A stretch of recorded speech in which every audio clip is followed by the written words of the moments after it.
Manual de Conducción Política de Juan Perón. Capítulo 5. El conductor. La conducción, arte o ciencia. En nuestra clase anterior habíamos dejado para tratar hoy lo referente al conductor, es decir, lo que yo llamo la parte vital del arte. Se ha llegado a discutir muchas veces si la conducción es un arte o una ciencia, asunto difícil, diremos, de establecer en forma categórica, porque en ella uno utiliza todos los conocimientos, sean estos de la ciencia o sean de la vida, que es la más grande de todas las ciencias para un conductor. Sin embargo, es indudable que la conducción es un arte, es puramente un arte y utiliza también, como las demás artes, partes de la ciencia. Si en lugar de arte fuese una ciencia, ya existiría alguna fórmula para crear una obra de arte como la de Napoleón, como la de Alejandro o la de César. Ciencia y arte. Diferencia. Creo que todavía no existe una ciencia que capacite al hombre para realizar esa clase de trabajo. La ciencia en general difiere del arte y se rige por leyes, las cuales establecen que a los mismos efectos corresponden las mismas causas. El arte, en cambio, es una cosa distinta, no tiene reglas fijas ni leyes, sino que se rige por principios, grandes principios que se enuncian en una misma forma, pero que se aplican de infinitos modos y maneras. Vale decir que nada nos da la posesión de un arte, de un principio como cierto, sino mediante la transformación que el criterio y la capacidad del conductor hace en su aplicación en cada caso concreto, porque las mismas causas en la conducción no producen los mismos efectos.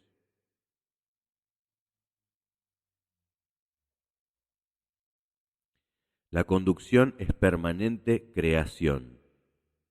Intervienen los hombres e intervienen los hechos, y aun en casos similares, a iguales causas, no se obtienen iguales efectos, porque cambian los hombres y cambian los factores que juegan en la solución del problema. De manera que la conducción es un arte sui generis, es distinto de todos los demás. Es un arte porque presupone permanentemente creación. La conducción sin espíritu creador no existe, y es permanente creación porque todos los casos que la historia plantea en la conducción son distintos, como distintos son los factores que intervienen en cada caso. La habilidad del conductor. La habilidad del conductor está en percibir el problema, en captar cada uno de sus factores en su verdadero valor, sin equivocar ninguno de los coeficientes que con distinta importancia escalonan las formas principales y las formas secundarias del hecho. Captado el problema en su conjunto, elaborado por el propio criterio y resuelto con espíritu objetivo y real, el hecho se penetra. El análisis lo descompone, la síntesis lo arma y el método lo desarrolla. Eso es todo cuanto se puede decir de la operación que naturalmente se produce en la personalidad del conductor. Es algo tan extraordinario como lo que sucede con los organismos fisiológicos, que ingiriendo distintas sustancias pueden producir reacciones y efectos similares. Es un arte simple para el que posee las cualidades. El conductor es un ente de transformación maravilloso que percibe un fenómeno y saca una conclusión elaborada por sí, parte intuitivamente, parte por el análisis y parte por la síntesis. Difícil de comprender porque son fenómenos que no creo que haya nadie que pueda explicar de una manera certera. Lo que sí se puede expresar es que este es un arte simple y todo de ejecución, como decía Napoleón. Simple para el que tiene las cualidades y calidades, difícil para el que no las posee, que esas cualidades y calidades pueden adquirirse realmente, es cierto. El conductor puede crearse y perfeccionarse, de manera que el conductor indudablemente puede nacer, pero puede también crearse y perfeccionarse. De esto se podría hablar con sentido analítico y con sentido filosófico días enteros, pero no es nuestra finalidad extendernos en conocimientos abstractos de lo que es un conductor, sino en catalogar algunos de los conocimientos que él debe poseer para ser más sabio en cada una de las ocasiones en que deba actuar. Por principio, el conductor no es solamente un captador, sino, diremos, de fenómenos y que elabora éxitos y fracasos. Quien proceda con un criterio más o menos formal a cristalizar sistemas, a establecer métodos y a crear recetas para conducir como para hacer la comida, se equivoca. Si fuese posible realizar la conducción política con sentido esquemático, con sentido dinámico, mediante sistemas preestablecidos o recetas al alcance de todos, sería una cosa muy fácil. La creación, exigencia del conductor. Pero es difícil precisamente porque la principalísima exigencia de la conducción es crear. Y hasta ahora lo que más difícil se le ha presentado al hombre es la creación. Tenemos mucho hecho en el mundo, pero no mucho creado.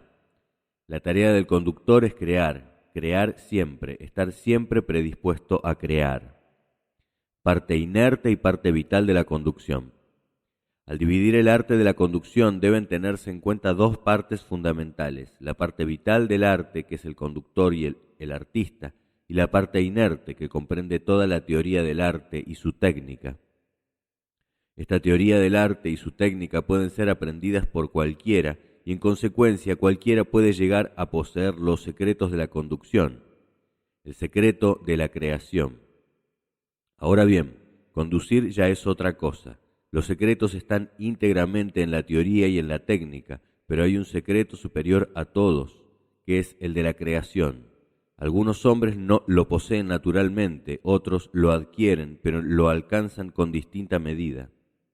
Yo lo he calificado como el óleo sagrado de Samuel, como califico a menudo las cosas que no se pueden definir exactamente.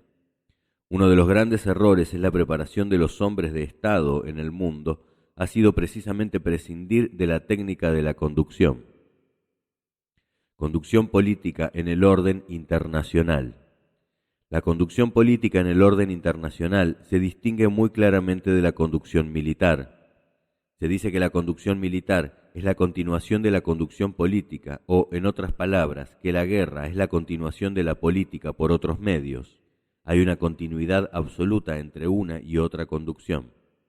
En la política interna, la técnica de conducción es también la base de la conducción militar, porque quien hace la conducción de la política por otros medios, vale decir, la guerra, utiliza el instrumento natural del trabajo de toda la conducción interna. Unidad en la preparación de la nación. Cuando elaboramos dentro del país una política, estamos preparando la conducción de un pueblo, en lo interno y también en lo internacional, para que haya unidad en la preparación de la nación. No se prepara la nación unilateralmente para un trabajo o para otro. La nación se prepara para que tenga aglutinación, doctrina, una vida nacional y un sentido nacional. Se educa, se prepara, se forma, se organiza y se conduce en conjunto. Yo no entiendo la conducción de la nación en compartimentos estancos por distintas materias. El hombre no vive por partes, sino integralmente. La nación no vive por sectores, sino universalmente, y ese es el punto de partida fundamental. Concepto de universalidad en la acción política. Es necesario que el hombre tenga el concepto de la universalidad de la acción política. Esta no se puede dividir. La política forma un campo indivisible e integral. El que no llegue a comprender eso no podrá jamás actuar bien en política. Vale decir que la política no se aprende por especialidades y por compartimientos. La política se comprende. Es así como hay hombres que han hecho política toda su vida y nunca lo comprendieron, así como hay hombres que quizás jamás hicieron política, pero cuando actuaron lo hicieron bien porque la habían comprendido. La política es actividad integral. El error de enfoque y de penetración del aspecto político de la nación está en no mirar en grande la política. Ella no se puede mirar en pequeño, porque es la actividad integral. Todo está comprendido por la política y quien no abarque el panorama y mire solo un sector por un pequeño agujerito no podrá hacer nada en política. ¿Por qué? Porque las grandes causas están en los fenómenos integrales, no en las pequeñas partes que componen ese fenómeno de conjunto. De manera que para ser conductor político lo que hay que estudiar es esta política integral, no pequeños sectores de especialización en la política, porque aunque tenga a su lado a técnicos, no les servirán. Esos son asesores y no conductores. La política se comprende, no se aprende. En otras palabras, no se comprende la política si no se tiene un panorama de la unidad integral de la política, que es universal e indivisible, pero que uno la puede penetrar y comprender. La política no se aprende, se comprende. Tonto es perder una vida estudiando la política solamente para aprenderla, porque cuando se la ha aprendido se muere y no sirve para nada. Debe tratarse de comprenderla. Valor de la experiencia política. Es imposible aprender la política. Es tan infinito el número de casos concretos que la política plantea que quien quisiera aprenderlos todos se moriría antes de haber aprendido la milésima parte. Vale decir que la experiencia política es comprensible para el entendimiento de los hombres, para elaborar el criterio necesario que permita enfocar los problemas y resolverlos de por sí con sentido objetivo. Jamás pretender acordarse de qué caso ha pasado que se parezca al que se debe resolver o qué es lo que la teoría dice como principio a aplicar. Eso no tiene ningún valor. Es la penetración y la comprensión del problema lo que va a dar la solución. De la situación al objetivo. De cualquier situación fluye teniendo en cuenta el objetivo, que es lo que hay que hacer para que marchemos desde esta situación en que vivimos a ese objeto que perseguimos. El camino surge de la experiencia de la situación y eso hay que mirarlo objetivamente. Es poner en movimiento la materia directamente y entonces de ahí va a salir el camino, camino único o camino múltiple, pero camino, que es lo que uno busca entre las situaciones y el objetivo que persigue. Las posibilidades de solución son infinitas. Es difícil establecer también en este campo nada ajustado a una realidad concreta. En este tipo de actividad nada hay concreto, sino la situación que plantea cada caso, y para resolverla, los caminos son infinitos, como infinito es el número de hombres, y como infinito es el número de las distintas y diversas maneras de pensar y de actuar. Napoleón y las acciones política y militar.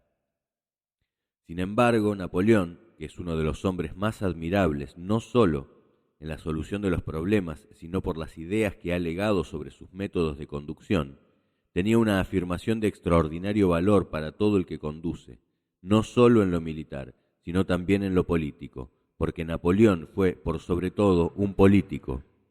Él luchó con una idea política, no luchó jamás con una idea militar. La acción militar de Napoleón fue un medio para ejecutarla.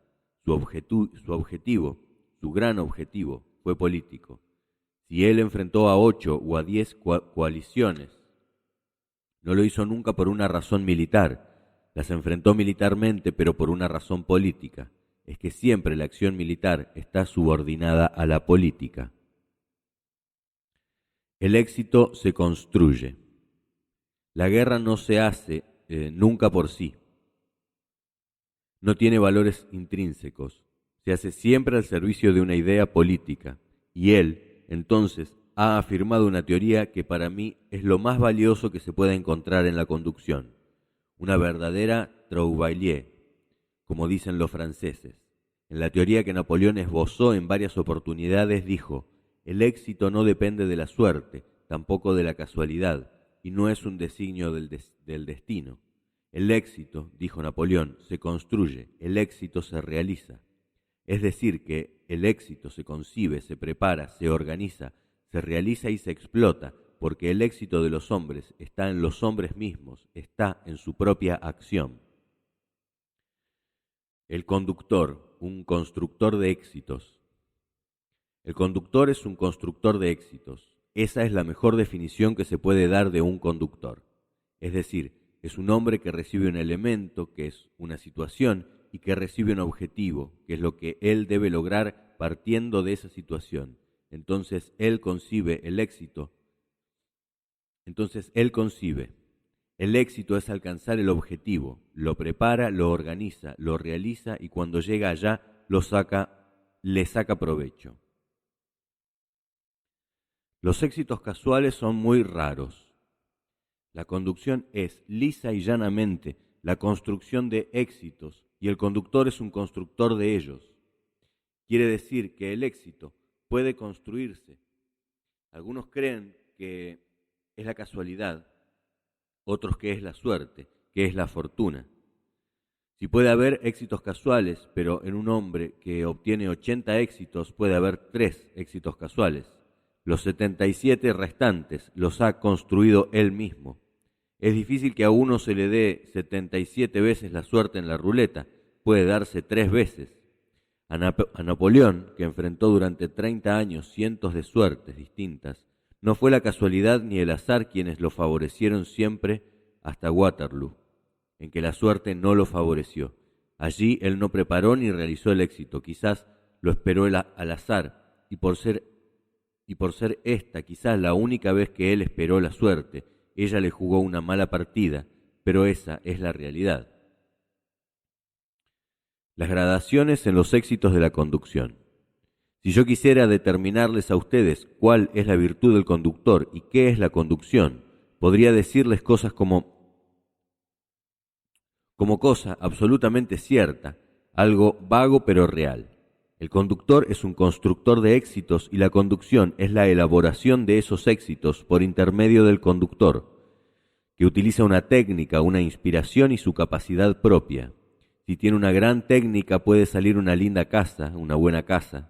Si no tiene una buena inspiración puede hacerla grande, pero si tiene talento entonces la hace hasta linda, y si tiene más talento hace una cosa nueva que revoluciona la arquitectura en el mundo. En fin, esto tiene infinito número de gradaciones, como infinitas pueden ser las creaciones del hombre. Sobre el conductor en sí y sobre la conducción, yo no les podría decir nada más nuevo ni más concreto que esto que, por otra parte, no es mío, es en muchos conceptos de Napoleón. Un criterio amplio. Pero podemos sacar de aquí también algunas enseñanzas para la conducción. Lo primero que se necesita es tener un criterio amplio y descartar los sistemas, la rutina y la receta. Es decir, que en esto no hay que copiar, hay que crear, porque el arte es creación. Nadie se ha hecho famoso copiando cuadros o esculturas, ni tampoco copiando ejemplos, porque algunas veces se copian también los malos ejemplos. Es cuestión de discernimiento de cada individuo. Pero lo importante es que cuando se quiere realizar una obra de este orden que tenga algún valor, haya creación. En consecuencia hay que poner en juego el criterio, no la memoria, los modelos, las recetas ni los sistemas. Para esto no hay sistemas. No puede sistematizarse la conducción. La conducción es uno de los aspectos de la vida imposible de sistematizar. No puede haber sistematización. Esa es la enseñanza que surge de la teoría de la construcción de los éxitos. Por otra parte, es necesario pensar que lo que el conductor enfrenta es una situación concreta y que lo que necesita es una solución que no encontrará en ninguno de los ejemplos de la historia, ni sacará explícitamente de ninguno de los principios de la teoría del arte. Los principios surgen de las obras maestras. Los principios de la teoría del arte han surgido de las grandes obras maestras de la conducción política, de manera que, siendo principios empíricos, no los podremos fabricar nosotros, sino que surgen de los hechos. Por eso, la conducción no es una técnica, sino un arte, y de allí que el conductor no es un técnico, sino un artista. El conductor actúa ante casos concretos. El artista que debe crear tiene ante sí un caso concreto. Le encargan la obra, tiene los materiales, todo lo necesario. Él debe darle vida y esa es la solución que buscará. Si es escultor o pintor, si es conductor, le darán un desorden tremendo y tiene que arreglarlo para salir adelante. Le entregan una Argentina capitalista, sin justicia social, sin soberanía política y sin independencia económica, y tiene que solucionar todos los problemas. No es que yo quiera citar un ejemplo nuestro, pero sí quiero dar el ejemplo real. Hay que darse cuenta de los inconvenientes con que se tropieza en la realización de una obra de conducción, los malos ratos que hay que pasar, las amenazas, las noches y los días tristes, pero al final se llega a una solución y entonces la satisfacción compensa todos los malestares. La experiencia propia es difícil. La experiencia propia en la conducción es difícil. Generalmente llega tarde y cuesta cara, porque se aprende sobre los errores y la experiencia en carne propia es, en política, maestra de los tontos. Hay que tratar de aprender en los errores que cometen los demás, de manera que en esta gimnasia espiritual permanente, que es el estudio de todos los hechos, de todos los casos y su análisis, se van acoplando en todas las situaciones los conocimientos necesarios. No se estudian los casos concretos ocurridos en la historia de la conducción política del mundo para volverlos a aplicar por si el caso se repite. No. Se estudian para ser sabios en todas las ocasiones, para entrenamiento pura y exclusivamente, para hacer una gimnasia de la conducción. Ese es el valor de los ejemplos. El conductor no debe dejarse conducir, pero, aunque parezca una verdad de perogrullo, una de las cosas más importantes para el conductor es que tenga presente que quien debe conducir los acontecimientos es él, y que no debe ser conducido jamás por los acontecimientos. Esa es una de las condiciones fundamentales del conductor. Primera cuestión, que sea conductor, que él conduzca los acontecimientos y que no sean los acontecimientos los que lo conduzcan a él. Y segunda, que debe saber siempre lo que quiere. Debe conocer cuál es el objetivo. Debe conocer siempre cuál es el objetivo sobre el cual marcha. Estas dos cosas parecen asimismo dos verdades de perogrullo, porque conducir, lógicamente, presupone que sea uno el que origina, desencadena y realiza los acontecimientos, y no sea él el juguete de esos sucesos. También hay que saber lo que se quiere, cuál es el objetivo por el cual se conduce. Yo les diría a ustedes que en la historia son muchos más los conductores que han sido conducidos por los acontecimientos y que no sabían qué era lo que querían o cuál era su objetivo, que los que han conducido y han tenido claro el objetivo y la finalidad por la que luchaban. Es una cosa extraordinaria, pero es así, es exactamente como yo les digo. Hay que abarcar los factores fundamentales. Otra de las cuestiones que el conductor no debe jamás olvidar es que todos los hechos tienen factores determinantes y factores secundarios. Generalmente, como le pasó a Don Quijote, muchos de los hombres dirigen la acción contra los molinos de viento y se olvidan de sus enemigos. Es decir, son atraídos a esos objetivos secundarios donde gastan toda su energía y su tiempo, mientras ven desfilar los objetivos principales sin apoderarse de ellos y encaminarlos a su voluntad. Vale decir que en todas las acciones de la política hay factores determinantes o principales y factores secundarios. El secreto está en abarcarlos bien, comprenderlos bien y dominar los fundamentales, dejando libres los secundarios que no tienen mucha importancia o, cuando mucho, atendiendo a los objetivos fundamentales con los medios fundamentales o principales y atendiendo a los secundarios solo con fuerzas y con medios de segundo orden. Desechar los objetivos sin valor. Otro asunto que a menudo olvidan los hombres en la conducción, y ustedes han de haberlo observado mil veces, es que hay personas que tienen temas fijos, se ocupan de cosas sin importancia, se ven atraídas por un objetivo que no tiene valor, y por él desprecian los verdaderamente importantes. Eso es muy común en los hombres, porque el hombre no solamente tiene criterio para discernir, sino que tiene también pasiones que lo arrastran, y las pasiones lo llevan generalmente hacia los objetivos secundarios. Muchas veces un político, por perseguir a otro, ha perdido toda su acción política, se hundió él por otro, sin alcanzar el objetivo que persiguió, perdió todo lo que buscaba. Esto es un asunto muy importante porque contiene la razón misma de ser de la conducción y también está en la naturaleza del hombre. El hombre suele ser pasionista por naturaleza y aún por costumbre, y el conductor no puede tener esa clase de defectos. Lo que no debe olvidarse, en otras palabras, señores, surgiría de todo esto, que yo muy sintéticamente expongo en razón del tiempo, que el conductor debe tener ciertas cualidades y ciertas calidades, sin las cuales será siempre obstruido por su propia personalidad durante la conducción.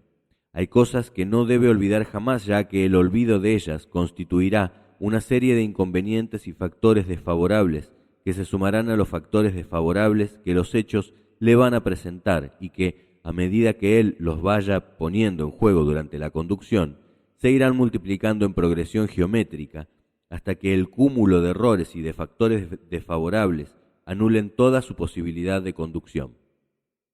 Por eso quiero mencionar brevemente estas cualidades y calidades. Lo sublime de los principios no está en la enunciación, sino en su ejercicio. Cualidades indispensables del conductor. Diremos al pasar algunas de las cualidades que yo creo son indispensables en el conductor.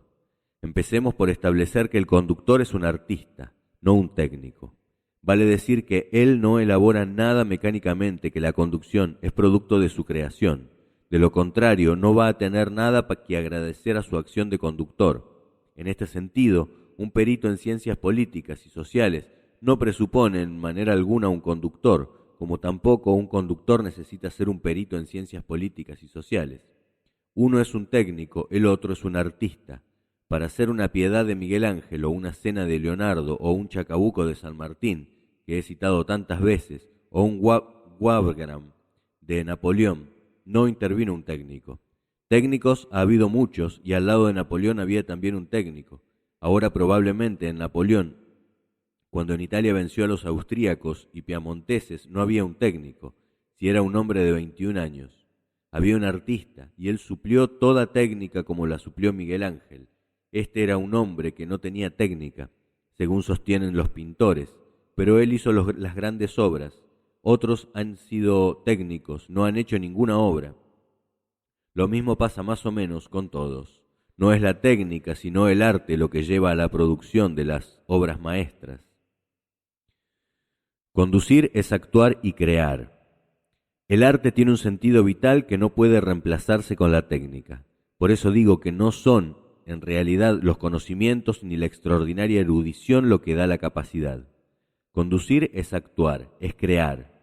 Lo único que la técnica enseña es un sistema, pero no enseña los medios de realizarlo. Eso está en cada individuo o no está. Por eso digo que no presupone un perito en ciencias políticas y sociales un buen conductor político. Tenemos tantos formados por nuestras facultades y sin embargo no he visto ninguno que se haya destacado en el orden de la conducción política. La conducción política necesita para triunfar en este orden de cosas y en primer término un conductor, pero un conductor en la política no ha de ser solo eso, tiene que ser un maestro, porque su acción no es solamente conducir, sino primeramente enseñar, luego formar, organizar después y por último, recién, conducir. Lo primero, forjar el propio instrumento. ¿Por qué el instrumento de trabajo de él es tan heterogéneo e inmenso? Lo primero que tiene que hacer es formar su instrumento. De lo contrario, ¿cómo va a trabajar? Él podría suplir, en algunos casos, con la acción, la falta de instrumento, del mismo modo que alguno podría modelar a dedo o pintar con el dedo, pero no puede ser este el sistema permanente, porque no llegará a producir obras de arte acabadas, como deben ser las que produce la conducción. Complejidad de las funciones del conductor. Por esa razón, él debe ser también conductor de pueblos. Tiene que ser además de un hombre que conduzca, un hombre que sepa enseñar, que sepa formar al pueblo, que sepa organizarlo y que sepa finalmente conducirlo. Muy pocos han sido los conductores argentinos, por eso creo que los conductores de la política en Argentina han sido muy pocos. ¿Por qué pienso así? Porque hemos llegado hasta esta altura y vemos que el pueblo argentino no está todavía ni formado, ni instruido, ni organizado para posibilitar esa conducción. Nosotros hemos tenido caudillos, no hemos tenido conductores. Si hubiéramos tenido conductores, el pueblo ya estaría educado, formado, organizado y sería fácil conducirlo. Por eso no lo podemos conducir ahora con un sentido técnico. Somos capaces de hacer una diablura y una acción popular, pero no somos capaces de construir una obra perfecta a través de los años. Luchadores de montonera. Es decir, somos luchadores de montonera, no somos luchadores constructivos de una organización permanente. Por eso tenemos todavía el sentido gregario y no el sentido técnico de la conducción. ¿Para qué es ese sentido técnico? para dar continuidad a las obras y a la existencia misma de la organización y de la conducción dentro del país. Sin esa educación el pueblo no irá muy lejos, cambiará de caudillos, pero no hará nada permanente. Si los hombres de la conducción no fueran capaces de organizar una acción permanente dentro del pueblo, no serían conductores, serían caudillos. Conductores y caudillos. La diferencia que existe entre el caudillo y el conductor es natural. El primero hace cosas circunstanciales y el segundo realiza cosas permanentes. El caudillo explota la desorganización y el conductor aprovecha la organización. El caudillo no educa, más bien pervierte. El conductor educa, enseña y forma, es decir, son maneras diametralmente opuestas en la acción política, en mi concepto. Si un conductor, después de haber manejado un pueblo, no deja nada permanente, no ha sido un conductor, ha sido un caudillo. Esa es la diferencia que yo establezco, no sé si estaré equivocado, lo que sí puedo decir es que los partidos políticos triunfan o son destruidos por sus conductores. El conductor, la causa y la fuerza. Cuando un partido político se viene abajo, no es el partido político quien tiene la culpa, sino el conductor. En el último análisis, el culpable es siempre el conductor. Algún error habrá cometido o quizá muchos errores, ya que salvar al partido es su función, porque es su causa. Pero el conductor, cuando sucumbe su causa, también sucumbe él y con él, generalmente, la fuerza que lo acompaña sistemáticamente. La conducción está al alcance de todos. Algunos dicen que los conductores solamente nacen, que no se hacen. Es cierto que los conductores de excepción nacen y no se hacen, pero también es cierto que al genio de muchos conductores se puede llegar por el método. El genio, en el fondo, es trabajo en gran parte. La conducción está al alcance de todos los hombres y sostener lo contrario sería sostener una escuela negativa. El hombre se capacita para la conducción en distintos grados, pero se capacita. Luego la conducción se puede alcanzar, uno se puede capacitar, no aprender, pero no es el término exacto, sino capacitar, porque presupone la educación del alma y la educación intelectual. El genio y los conductores. La conducción puede ser objeto de capacitación. Se obtiene y se alcanza en los sistemáticos, quizá por un sistema muy malo. Los hombres de criterio, por el ejercicio permanente de su capacidad intelectual, impulsada por los factores morales, pueden llegar a ser un día conductores sin necesidad de nacer genios. El genio no se ha podido explicar, sino de una manera. Es lo inexplicable, lo que el hombre no puede explicar. Lo llama genio, pero siempre hay un proceso por la inteligencia del hombre, que emplea sus valores en forma bien equilibrada y compensada. Definición napoleónica del conductor. Napoleón definía así al genio, representando los valores morales por las coordenadas verticales y los valores intelectuales por la base. El genio es aquel que tiene una base igual a su coordenada, es decir, un hombre que tiene repartidos muy armoniosamente sus valores morales y sus valores intelectuales, o sea, que es capaz de concebir bien y que tiene fuerza suficiente para ejecutar bien. Esa era la definición que Napoleón daba del hombre perfecto para la conducción. El conductor necesita tener valores intelectuales como capacidad, criterio, método, espíritu creador, en fin, un sinnúmero de condiciones que voy a tratar de enumerar a continuación. Valores espirituales del conductor. En cuanto a los valores espirituales del conductor, lo que puede afirmarse en este sentido es que un conductor puede carecer de preparación, pero no puede carecer de valores morales. Si carece de valores morales, no es un conductor, porque los valores morales en el conductor están por sobre los intelectuales, porque en la acción la realización está siempre sobre la concepción. Muchas veces una mala concepción realizada sistemáticamente y tenazmente llega a un buen resultado, pero una buena concepción con una mala realización no llega nunca a nada. Esa es la razón por la cual en el hombre de arte y en el conductor la acción está siempre por sobre la concepción. Puede tener carencias intelectuales, pero lo que no puede tener son carencias morales, porque sin valores morales no hay conductor. Fe y optimismo. ¿Cuáles son esos valores morales? Son muchos. En primer término, yo creo que el conductor debe sentirse apoyado por una fuerza superior, vale decir, que debe tener una fe en sí mismo y un optimismo muy grandes. Eso solamente lo impulsa a las grandes acciones, porque los conductores no se empeñan nunca en pequeñas acciones, porque éstas no dan resultado de importancia. Las grandes acciones. El conductor es siempre un hombre que selecciona las acciones y se decide por las grandes, por aquellas que para emprenderlas hay que tener la suficiente fuerza de voluntad que nace de la fe en sí mismo y del optimismo que lleva dentro de sí. Los pesimistas generalmente, cuando se han puesto en marcha, se anulan a sí mismos y se vuelven a la mitad del camino. La audacia conviene que el conductor también sea capaz de jugarse todo a una carta, pues aquel que quiere exponer poco no va a llegar a mucho. Solamente con los grandes riesgos es como se obtienen grandes éxitos, y por esa razón, el carácter de cada conductor es la fuerza motriz fundamental. Hay hombres que sostienen la teoría de que, para no sufrir grandes reveses, es menester no extenderse.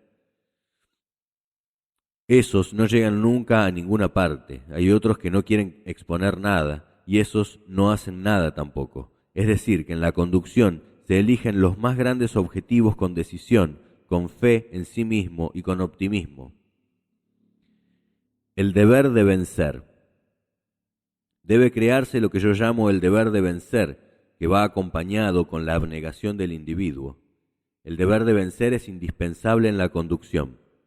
Aquel conductor que no sienta el deber de vencer difícilmente va a vencer en ninguna acción. Vale decir que es un hombre decidido a vencer. Si no vence, debe saber soportar virilmente los golpes del destino. Es lo único que le podemos dar como compensación al haber sido derrotado. Por eso ha de jugarse cada conductor en cada una de las grandes acciones que él realiza. No quiere decir esto que se va a jugar todos los días, sino que bastará que lo haga una vez y con suerte. Para establecer el deber de vencer no basta solamente la abnegación. Esa es la escuela de los estoicos, que a veces da buen resultado. Es una escuela moral, pero no es la escuela del conductor. Carácter, energía y tenacidad. Es necesario tener el carácter, la energía y la tenacidad para cumplir con el deber de vencer. Esa es la escuela del conductor. No es tampoco un hombre que se confía a la fuerza ciega de la suerte. No, él hace su éxito y lo hace con el carácter, con la energía y con la tenacidad.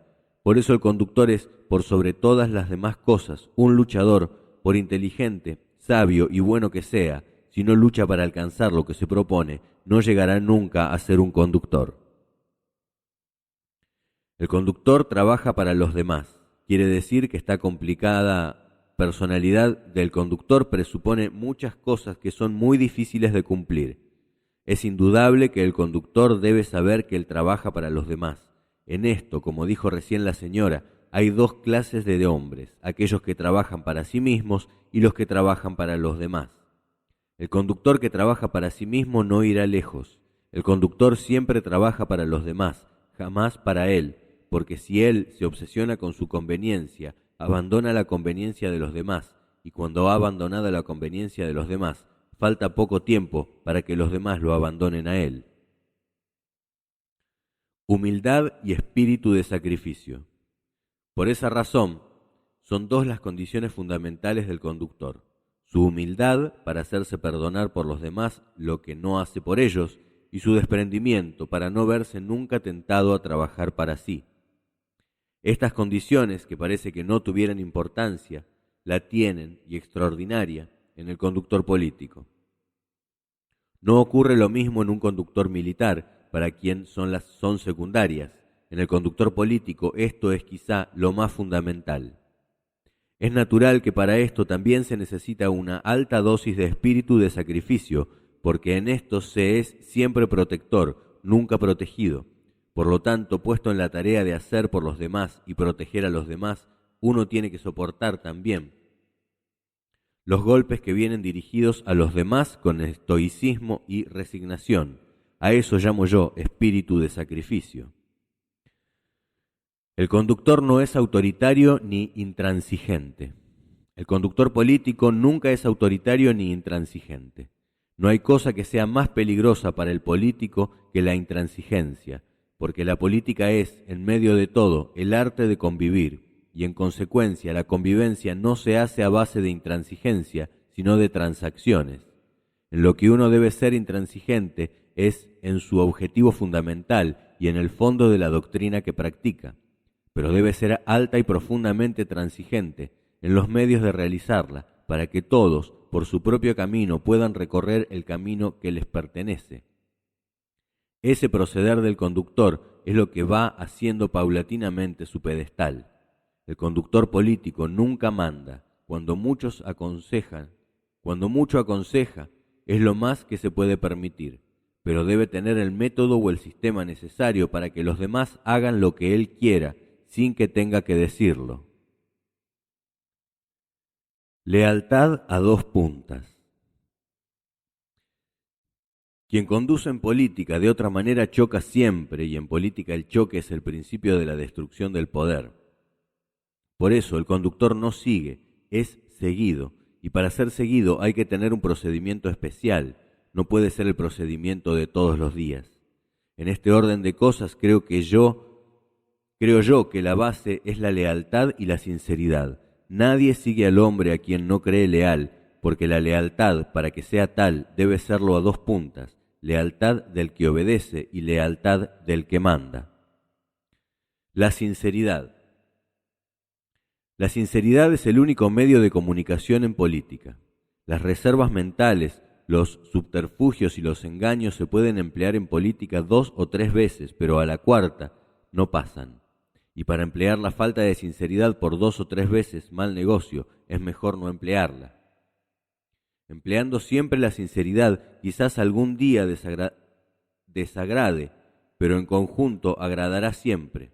El engaño es un arma muy traicionera en política, y por otra parte, como dicen los italianos, le bugie a no le gambe corte.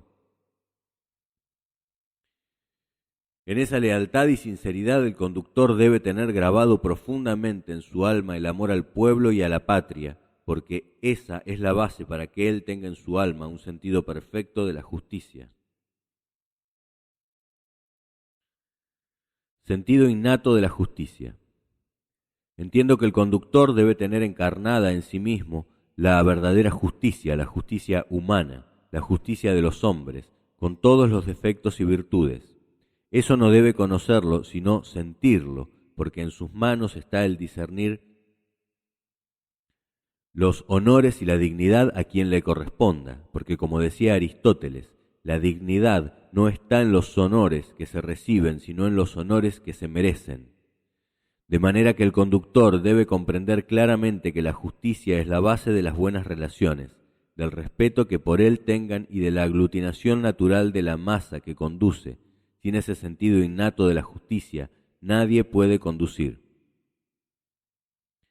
Debe enseñar con el propio ejemplo. Si el conductor debe ser también un maestro, debe enseñar y debe enseñar por el mejor camino, que es el del ejemplo, no delinquiendo él. No formará delincuentes, porque en la conducción de tal palo ha de salir tal astilla. Es indudable que esa enseñanza es la más didáctica, pero la más difícil, porque hay que dominar el indio que uno lleva dentro de sí.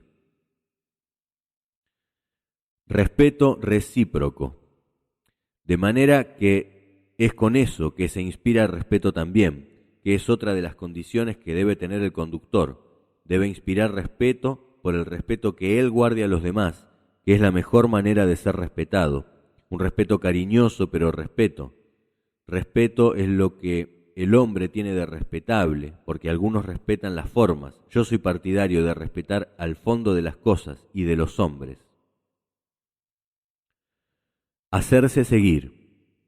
El conductor no lleva a nadie, a él lo siguen, si no, no es conductor. En la política es una técnica total y absolutamente distinta de todos los demás tipos de conducción. El político no quiere llevar a la gente, no llegará a su objetivo. Es como aquel que decía, le mando 200 votantes, pero devuélvame los bozales. Eso no puede ser conductor. El conductor no debe llevar a nadie. Él va adelante y los que quieren lo siguen. Los que tienen que hacerse seguir a la fuerza no van lejos. En la política eso es fundamental. De manera que la tarea fundamental del conductor político es hacerse seguir, y uno se hace seguir por dos cosas, porque dice la verdad, que conviene a todos, y porque la cumple honorable y estoicamente.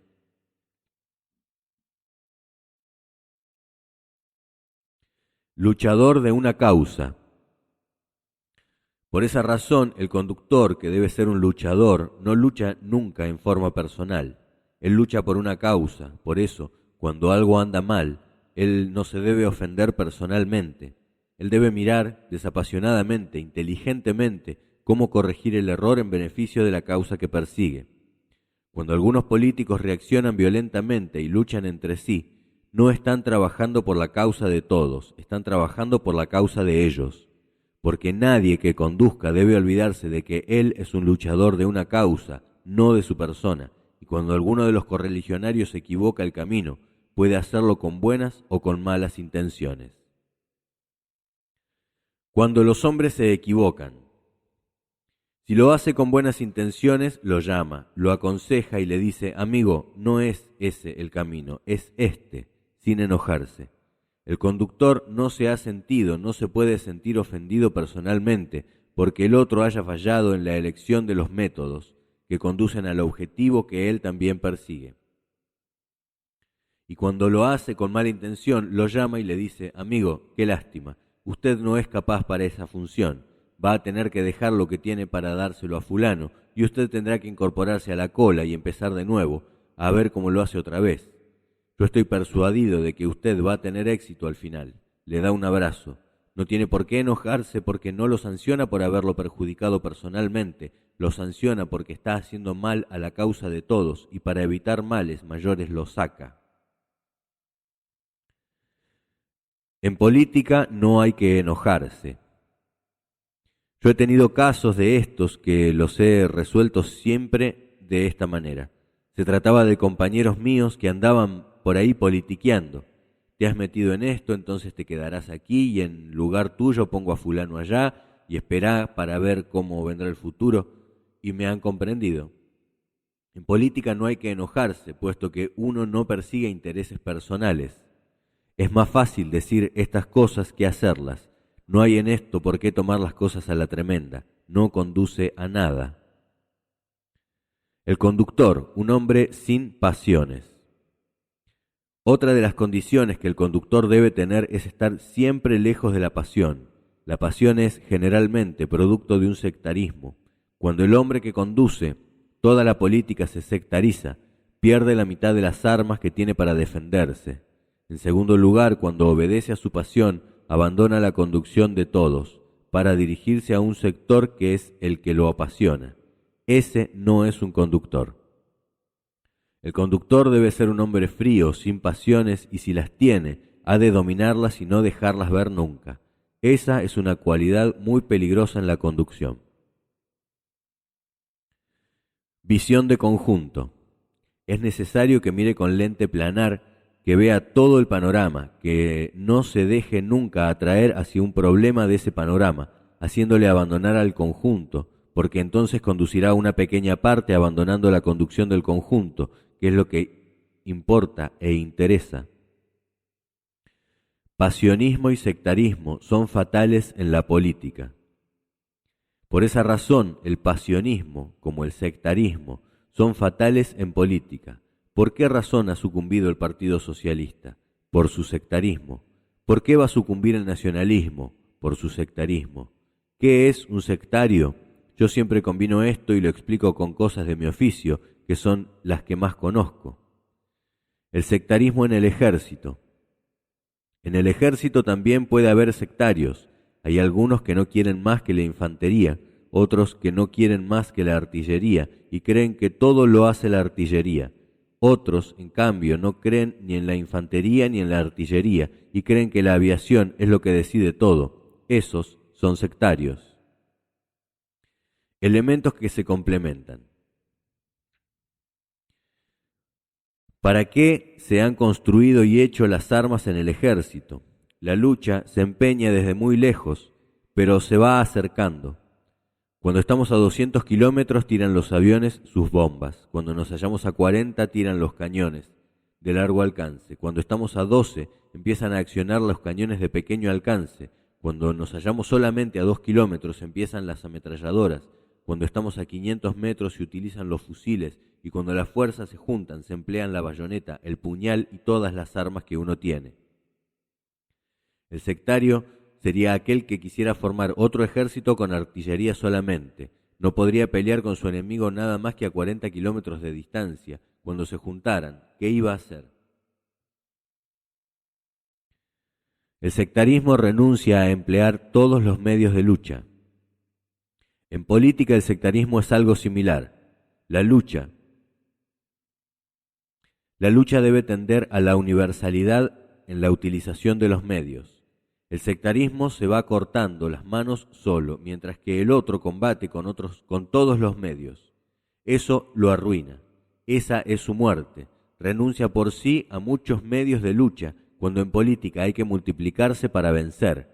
Es una cosa simple y sin embargo muy olvidada.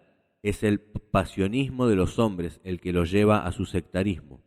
De manera que el conductor no puede ser nunca sectario si ambiciona el éxito y si tiene el deber del éxito.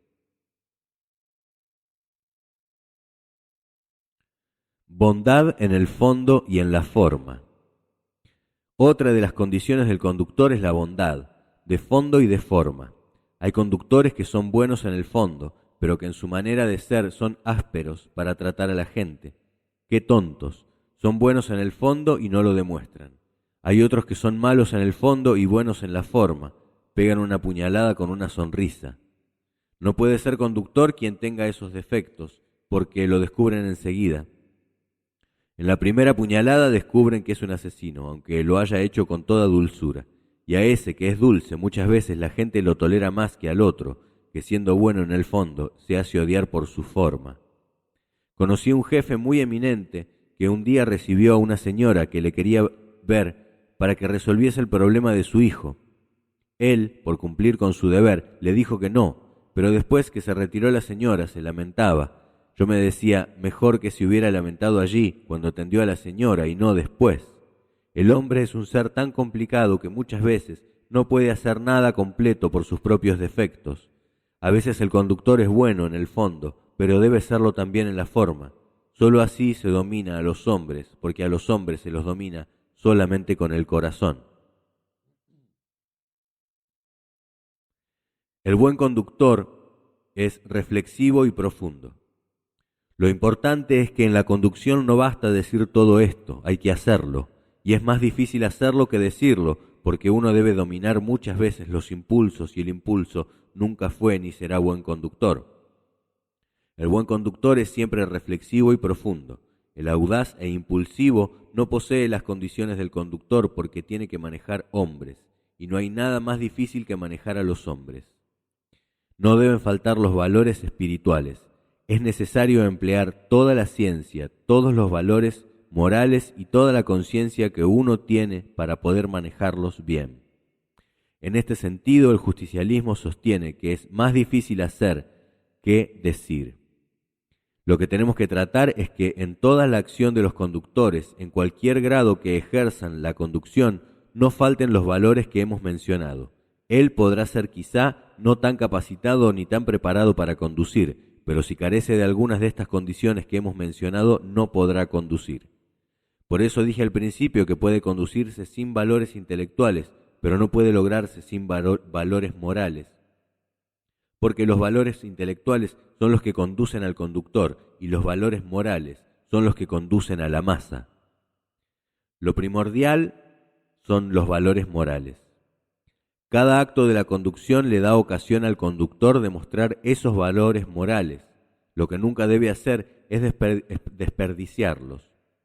Cada vez que tenga que mostrar valores intelectuales en la conducción, ello tendrá la relativa importancia de salvar su prestigio, pero que deba mostrar valores morales, ello tiene el inmenso valor del ejemplo.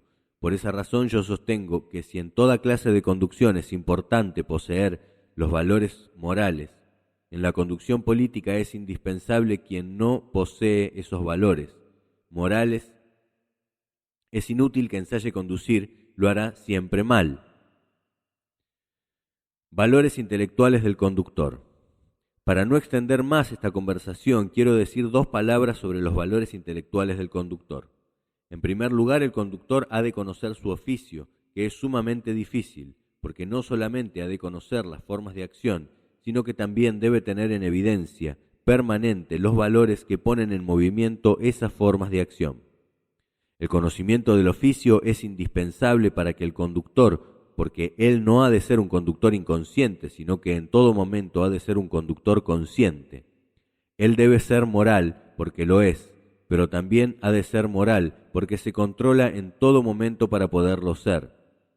Él ha de ser un hombre capacitado, porque si no puede hacer equivocar a los demás, pero debe conocer hasta el último detalle de su propio oficio, de la conducción, para hacerlo conscientemente, porque lo mismo es equivocar a los demás a conciencia que inconscientemente. Creación, rutina y estabilidad. En esto hay también 2 clases de hombres. Hay un hombre que está acostumbrado y le gusta andar por entre las cosas que los otros han creado, y hay hombres a los que no les gusta eso, que les gusta crear las cosas por entre las que quieren andar. Los conductores tienen esta segunda característica, nunca son hombres que andan por caminos trillados. Ellos tienen la fiebre de crear, por eso un conductor es maravilloso para crear, pero peligroso para estabilizar, porque tiene fiebre de la creación. En las creaciones de los hombres es necesario pensar que hay un alto grado de importancia en la perfectibilidad que presupone la creación permanente, pero que también hay un grado importante en la estabilidad porque estar empezando siempre no es cosa de cuerdos. Reforma y estabilización. Es difícil que un conductor, que es un hombre hecho para crear, se someta a la necesidad de esperar la estabilización para no seguir reformando. Todo reformador, ya que la reforma es en el fondo la base fundamental de la creación, se hace sobre formas hechas, reformando, creando nuevas cosas. Este es un asunto que en el conductor político tiene una importancia extraordinaria, que no se deje devorar por la fiebre de la creación, porque entonces lleva al caos de la misma manera que no debe caer en el extremo opuesto, porque entonces no hace nada. En esto, como en todas las cosas, los extremos suelen juntarse. Esto es una cosa fundamental que el conductor no debe olvidarse jamás, pero es indudable que él debe construir y crear, no copiar. Esa es la condición del conductor.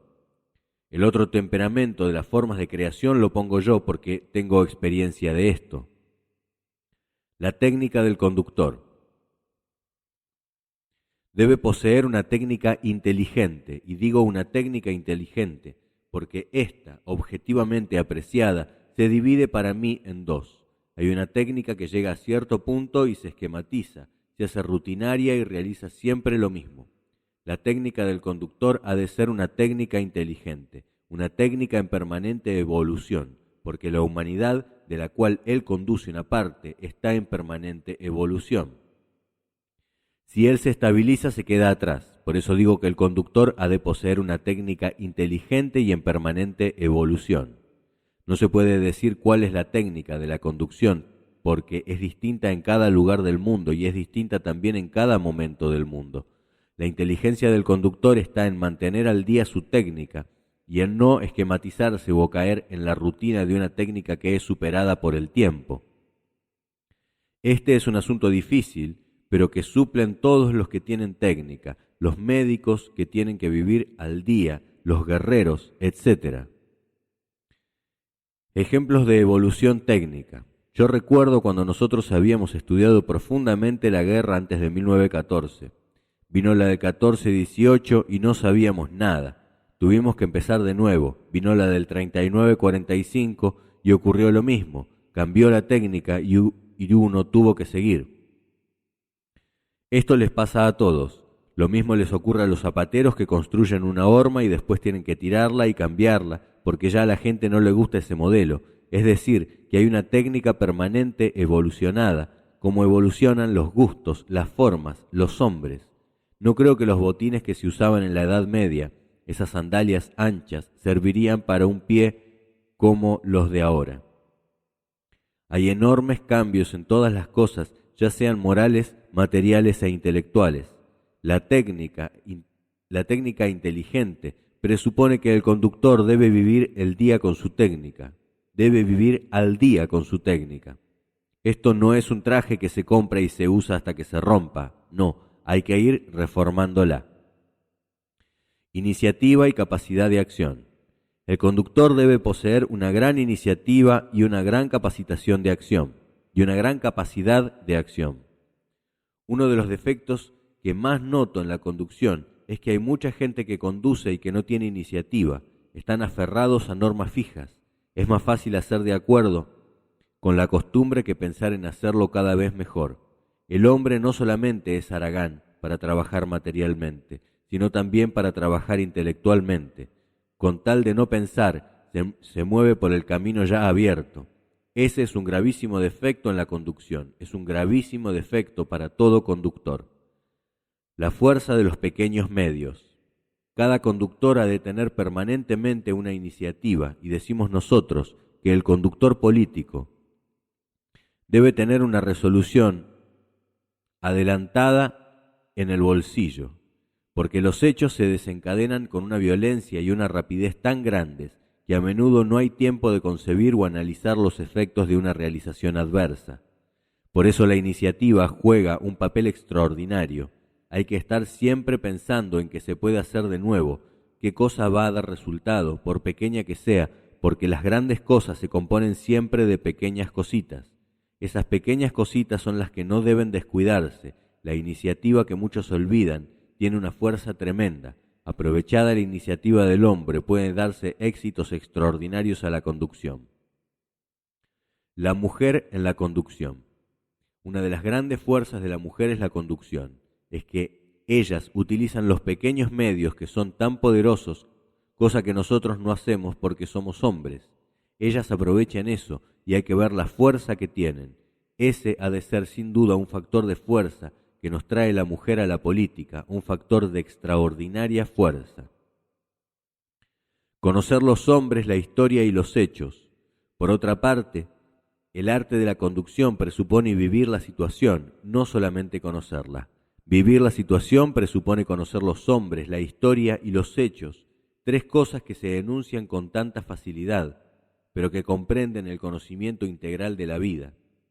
Es difícil conocer los hombres, es difícil conocer la historia de la humanidad, conocerla bien, pero lo más difícil es conocer los hechos, porque esos están por producirse y casi hay que adivinarlos para conducir.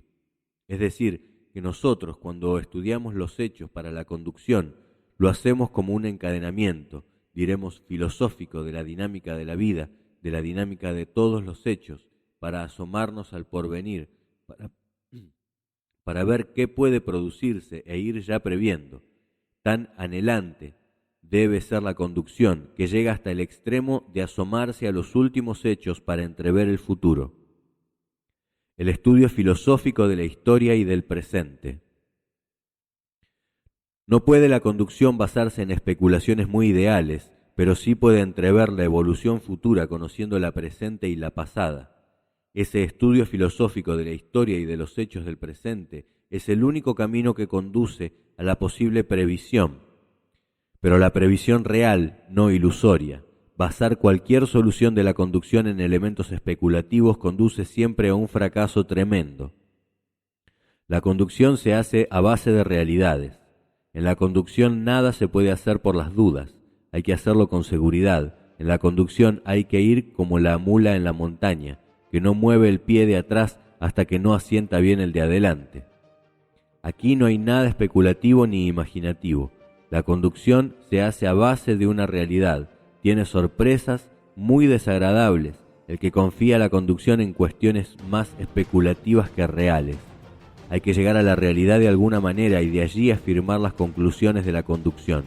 De otro modo es necesario esperar hasta que se produzca para proceder. Nunca se llega tarde cuando uno está vigilante en la conducción. Vivir la situación.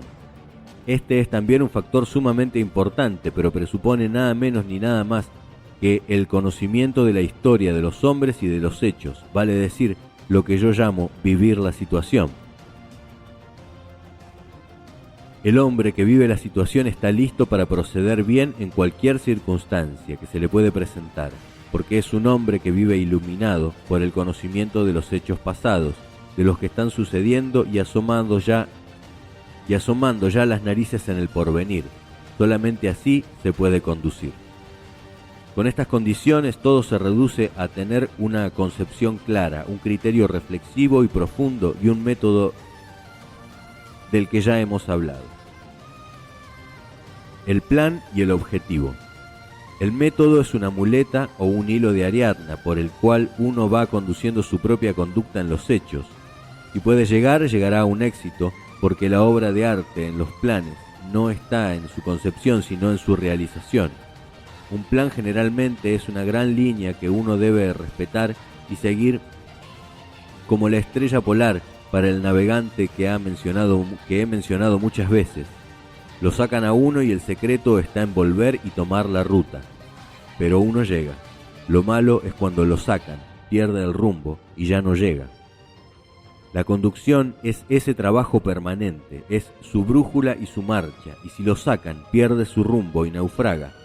En cambio, el que no tiene brújula y su decisión de llegar a ese objetivo a menudo no llega a ninguna parte. Saber realizar el éxito. En otras palabras, toda la conducción en este aspecto, en el intelectual, se reduce a volver inicialmente a mis primeras palabras de esta clase, a cumplir el consejo napoleónico, saber realizar el éxito. Ustedes ven que cuanto yo he expuesto se reduce a esas pocas palabras. La conducción es saber realizar el éxito. Para saber realizar el éxito hay que concebirlo, hay que prepararlo, hay que organizarlo, hay que ejecutarlo y hay que explotarlo. Y todo cuanto yo les pudiera decir de la conducción es exclusivamente eso. Si alguno es capaz de realizar el éxito, aunque no sea conductor, yo me quedo con él.